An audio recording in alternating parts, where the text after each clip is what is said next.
Congregation Bible Study. For the week of December 29, 2025 to January 4, 2026. Lessons 48 to 49. Questions and answers. Let us begin with Lesson 48. Question 1. How did the widow of Zarephath show her trust in Jehovah? Answer.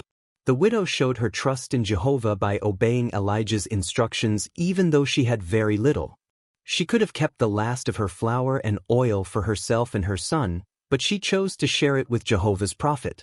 Because she trusted Jehovah, her jars of flour and oil did not run out during the drought. This shows that acting in faith, even when resources are limited, pleases Jehovah. Question 2. How do we know that Elijah was a true prophet of God? Answer. We know Elijah was a true prophet of God because everything he said came true. Jehovah worked through him to provide for the widow and her son. Most amazingly, when the widow's son died, Elijah prayed and Jehovah brought him back to life. The widow saw this and said, "You really are a man of God. I know this because you speak only what Jehovah tells you to say." This shows that Elijah faithfully delivered Jehovah's messages, and Jehovah supported him with real miracles. Question 3. What does this account teach us about Jehovah? Answer. This account teaches that Jehovah is loving, caring, and powerful. He notices those who are faithful, even if they are poor or not Israelites. He provides for them and protects them when they trust in him. Jehovah also has power over life itself, as shown when he brought the widow's son back to life. This reminds us that Jehovah always listens to sincere prayers and acts to help those who rely on him. Question 4. What practical lessons can we learn from this account? Answer. One lesson is that trusting Jehovah may require acting in faith, even when it seems impossible. The widow obeyed Elijah even though she had almost nothing, and Jehovah blessed her. Another lesson is the importance of generosity and obedience. Jehovah rewards those who put his will first. We also learn that prayer is powerful. Elijah prayed sincerely, and Jehovah answered, showing us that we can also trust him in difficult situations. Question 5.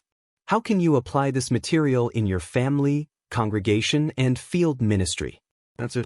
In the family, this account can help children and adults trust Jehovah for daily needs and encourage helping each other faithfully. In the congregation, it reminds us to support those who are struggling and show kindness to widows or the needy. In the field ministry, it helps us show people that Jehovah is loving, caring, and powerful. It encourages them to trust him and obey his guidance, even when situations look impossible. Lesson 49. Question 1. What did Jezebel do to get Naboth's vineyard? Answer. Jezebel wanted Naboth's vineyard for her husband, King Ahab. When Naboth refused to sell it because it was his family inheritance, Jezebel came up with a wicked plan. She wrote letters to the city elders, telling them to accuse Naboth of cursing God and the king. The elders obeyed her instructions and had Naboth stoned to death. After that, Jezebel gave the vineyard to Ahab. She acted deceitfully and cruelly to get what she wanted. Question 2. Why did Jehovah punish Jezebel? Answer. Jehovah punished Jezebel because she did many wicked things. She murdered innocent people like Naboth, led others into idol worship, and opposed those who loved Jehovah. Jehovah saw all her evil actions and allowed his servant Jehu to carry out judgment. Jezebel's death showed that Jehovah knows everything, and at the right time, he punishes those who do wrong. Question 3. What does this account teach us about Jehovah? Answer. This account teaches that Jehovah is just and patient. He sees everything that people do, even when they think no one is watching.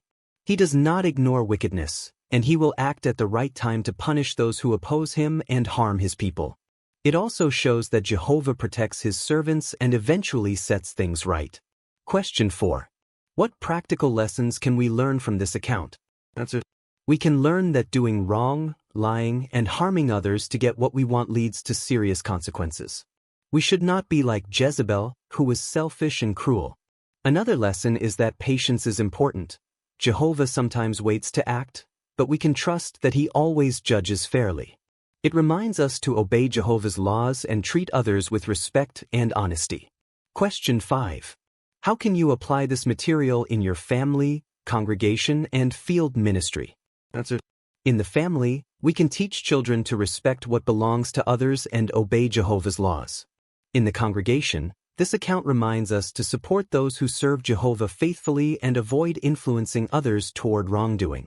In the field ministry, we can use this story to help people see that Jehovah sees everything and will deal with wickedness, encouraging them to turn away from bad behavior and follow Him.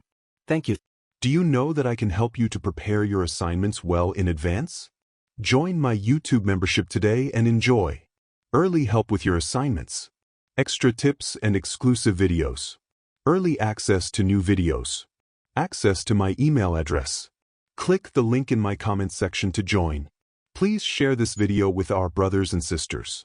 Thank you.